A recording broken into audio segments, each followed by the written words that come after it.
जय हिंद। वंदे मातरम। नमस्कार friends, JDP जी के स्टडी यूट्यूब चैनल में मैं कमल ठाकुर आप सबका स्वागत करता हूं। आज के वीडियो में मैं इंडियन पॉलिटी यानी कि भारतीय राज व्यवस्था से संबंधित जनरल नॉलेज के अति महत्वपूर्ण प्रश्न लेके आया हूं, जो आपके आने वाले एग्जाम जैसे कि रेलवे, ग्रुप टी सहित अन्य एग्जाम के लिए बहुत ही महत्वपूर्ण साबित होंगे। तो चलिए फ्रेंड्स, बिना समय को वेस्ट किए आज की वीडियो को शुरू करते हैं। तो हमारी आज की वीडियो का पहला प्रश्न आप लोगों के सामने है। महारानी विक्टोरिया को भारत की सम्राज्ञी कब नियुक्त किया गया था? तो आपके सामने चार ऑप्शन है: 1885 ईस्वी, 1875 ईस्वी, 1866 ईस्वी या 1858 ईस्वी। तो इस क्वेश्चन का सही आंसर होगा ऑप्शन नंबर डी। आपने याद रखना, 1858 ईस्वी में महारानी विक्टोरिया को भारत की सम्राज्ञी घोषित कर लिया गया था। यह घटना 1857 की क्रांति के बाद हुई थी। तो आपने याद रखना, बहुत ही इंपॉर्टेंट क्वेश्चन है। क्वेश्चन नंबर 2 है, केंद्र में द्वैध शासन किस अधिनियम के अंतर्गत स्थापित किया गया था? यानी कि केंद्र में दो शासन व्यवस्था किस अधिनियम के अंतर्गत स्थापित की गई थी? आपके सामने चार ऑप्शन है: 1909 के अधिनियम, भारत सरकार अधिनियम 1919, भारत सरकार अधिनियम 1935 या भारत सरकार अधिनियम 1947। तो इस क्वेश्चन का सही आंसर होगा आप लोगों के सामने है ऑप्शन नंबर सी, भारत सरकार अधिनियम 1935 के अनुसार केंद्र यानी कि केंद्र सरकार में द्वैध शासन की व्यवस्था की गई थी। आपने याद रखना है, बहुत ही इंपॉर्टेंट क्वेश्चन है ये भी। क्वेश्चन नंबर 3 है, 1936 में भारतीय राष्ट्रीय कांग्रेस द्वारा संविधान सभा के गठन की मांग किस अधिवेशन में रखी गई थी? यानी कि 1936 में भारतीय राष्ट्रीय कांग्रेस का अधिवेशन कहाँ पे हुआ था जिसमें संविधान सभा के निर्माण की बात रखी गई? तो आपने चार ऑप्शन है: कानपुर अधिवेशन, मुंबई अधिवेशन, फैजपुर अधिवेशन या लाहौर अधिवेशन। तो इस क्वेश्चन का सही आंसर होगा ऑप्शन नंबर सी, फैजपुर अधिवेशन। 1936 में फैजपुर अधिवेशन में भारतीय राष्ट्रीय कांग्रेस द्वारा भारत के लिए एक संविधान सभा के निर्माण की मांग रखी गई थी। आपने याद रखना, बहुत इंपॉर्टेंट क्वेश्चन भी। क्वेश्चन नंबर 4 है, भारतीय संविधान सभा की प्रारूप समिति के अध्यक्ष कौन थे? तो ये भी बहुत ही इंपॉर्टेंट क्वेश्चन है, आपने याद रखना है। कॉमन क्वेश्चन है लेकिन बहुत ही बार एग्जाम में पूछा जाता है। तो आपके सामने चार ऑप्शन है: doctor Rajendra Prasad, Pandit Jawaharlal Nehru, doctor B R Ambedkar या पुरुषोत्तम दास टंडन। तो इस क्वेश्चन का सही आंसर होगा option number C, doctor B R Ambedkar भारतीय संविधान सभा के प्रारूप समिति के अध्यक्ष थे। आपने याद रखना है। और भारतीय संविधान सभा के मेन अध्यक्ष थे डॉक्टर राजेंद्र प्रसाद। आपने याद रखना है। क्वेश्चन नंबर 5 है, संविधान की प्रारूप समिति के समक्ष प्रस्तावना का प्रस्ताव किसने रखा था? तो आपके सामने चार ऑप्शन है: doctor B R Ambedkar, B N Rao, K M Munshi या पंडित जवाहरलाल नेहरू। तो इस क्वेश्चन का सही आंसर होगा ऑप्शन नंबर डी, पंडित जवाहरलाल नेहरू। पंडित जवाहरलाल नेहरू ने संविधान सभा के समक्ष प्रस्तावना का प्रस्ताव रखना आपने याद रखना है। और डॉक्टर बी आर अम्बेडकर प्रारूप समिति के अध्यक्ष हमने पीछे क्वेश्चन में पढ़ा, तो ये भी बहुत इंपॉर्टेंट क्वेश्चन है, आपने याद रखना है। क्वेश्चन नंबर 6 है, भारत को एक संविधान देने का प्रस्ताव संविधान सभा द्वारा कब पारित किया गया था? तो आपके सामने चार ऑप्शन है: 22 जनवरी 1946, 22 जनवरी 1947, 20 जनवरी 1947 या 26 जुलाई 1946। तो इस क्वेश्चन का सही आंसर होगा ऑप्शन नंबर बी, 22 जनवरी 1947 ईस्वी को भारत को एक अलग संविधान सभा देने का प्रस्ताव पारित किया गया था। आपने याद रखना है। क्वेश्चन नंबर 7 है, भारतीय संविधान में शामिल समवर्ती सूची को किस देश के संविधान से ली गई है? यानी भारतीय संविधान में शामिल समवर्ती सूची किस देश के संविधान से ली गई है? तो आपके सामने चार ऑप्शन है: यूएसए, कनाडा, जर्मनी या ऑस्ट्रेलिया। तो इस क्वेश्चन का सही आंसर होगा ऑप्शन नंबर डी, ऑस्ट्रेलिया। भारतीय संविधान में जो समवर्ती सूची है उसमें उसको ऑस्ट्रेलिया के संविधान से लिया गया, आपने याद रखना है। क्वेश्चन नंबर 8 है, भारतीय संविधान में शामिल मौलिक अधिकारों को किस देश के संविधान से लिया गया है? तो आपके सामने चार ऑप्शन है, ग्रेट ब्रिटेन, संयुक्त राज्य अमेरिका, ऑस्ट्रेलिया या आयरलैंड।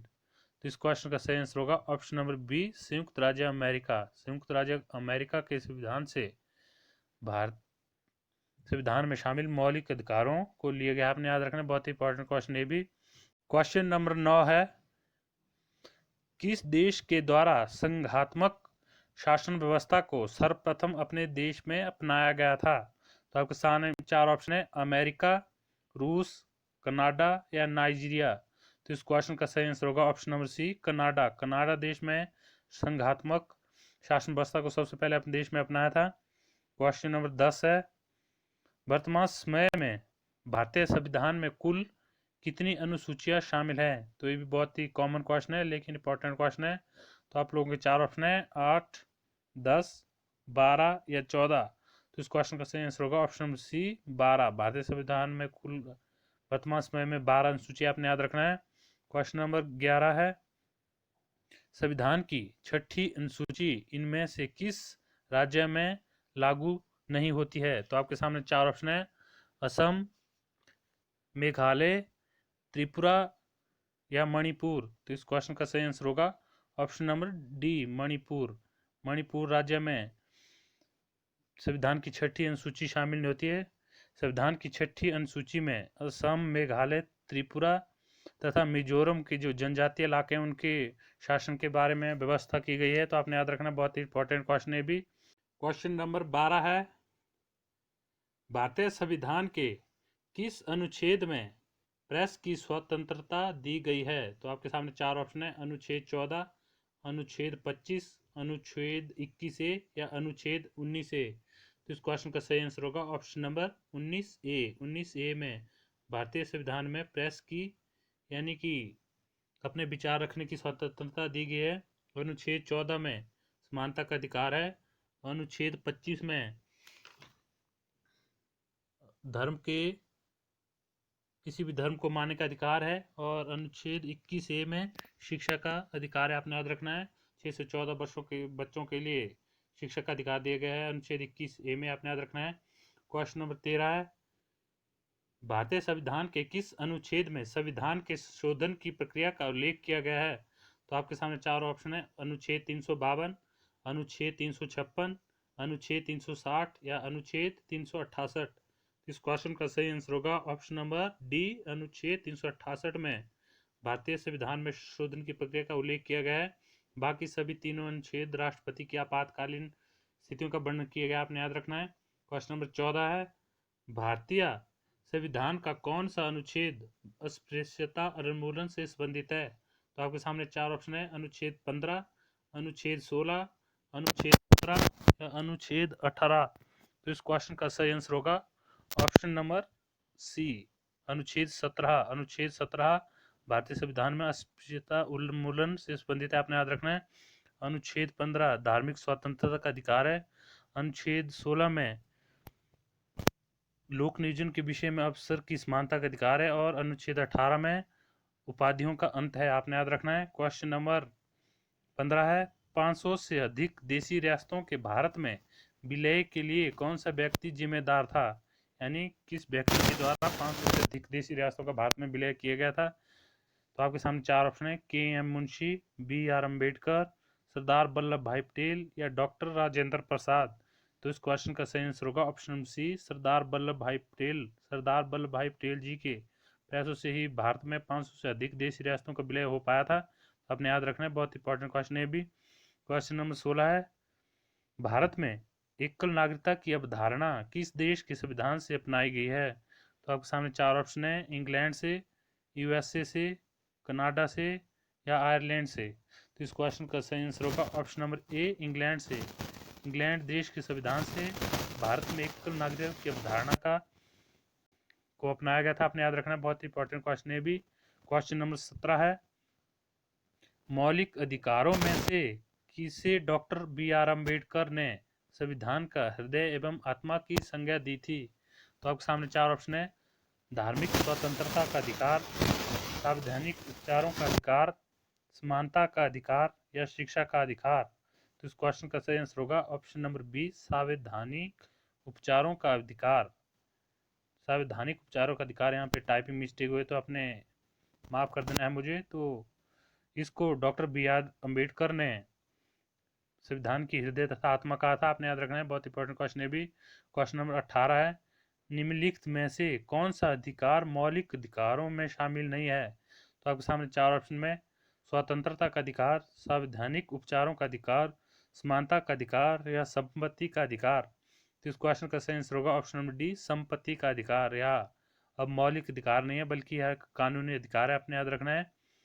पहले यह मौलिक अधिकार था लेकिन इसको मौलिक अधिकारों से निकालकर अब कानूनी अधिकार बना दिया, आपने याद रखना है, बहुत इंपॉर्टेंट क्वेश्चन है भी। क्वेश्चन नंबर 19, आज की वीडियो का हमारा सेकंड लास्ट क्वेश्चन, संविधान में राज्य के नीति निर्देशक तत्वों को शामिल करने के पीछे क्या उद्देश्य है? तो आपके सामने चार ऑप्शन है, राजनीतिक लोकतंत्र की स्थापना, सामाजिक लोकतंत्र की स्थापना, सामाजिक आर्थिक लोकतंत्र की स्थापना या आदर्शों के अनुरूप लोकतंत्र की स्थापना। तो इस क्वेश्चन का सही आंसर होगा सामाजिक आर्थिक लोकतंत्र की स्थापना, आपने याद रखना, बहुत ही इंपॉर्टेंट क्वेश्चन है भी। क्वेश्चन नंबर 20, आज की वीडियो का हमारा लास्ट क्वेश्चन, भारत के किस राज्य में समान नागरिक संहिता लागू की गई है? तो आपके सामने चार ऑप्शन है, मेघालय, केरला, हरियाणा या गोवा। तो इस क्वेश्चन का सही आंसर होगा option number D, Goa. Goa राज्य में समान नागरिक संहिता लागू की गई है, आपने याद रखना है, ये भी बहुत इंपॉर्टेंट क्वेश्चन है। तो ये थी हमारी आज की वीडियो। हमारी वीडियो को देखने के लिए आपका बहुत बहुत धन्यवाद। Thanks for watching my video. Please like, comment and share my YouTube video. साथ में मेरे YouTube channel JDP GK study को सब्सक्राइब कर लें और बेल आइकन को भी प्रेस कर लें ताकि जब भी मैं कोई नई वीडियो यूट्यूब पर अपलोड करूं तो उसकी नोटिफिकेशन आपको मिल सके। साथ में आप मुझे इंस्टाग्राम पर भी फॉलो कर सकते हैं, यहाँ पे मैंने अपनी इंस्टाग्राम की ID दी है। तो एक बार फिर मेरी वीडियो को देखने का आपका बहुत बहुत धन्यवाद। जय हिंद, जय भारत।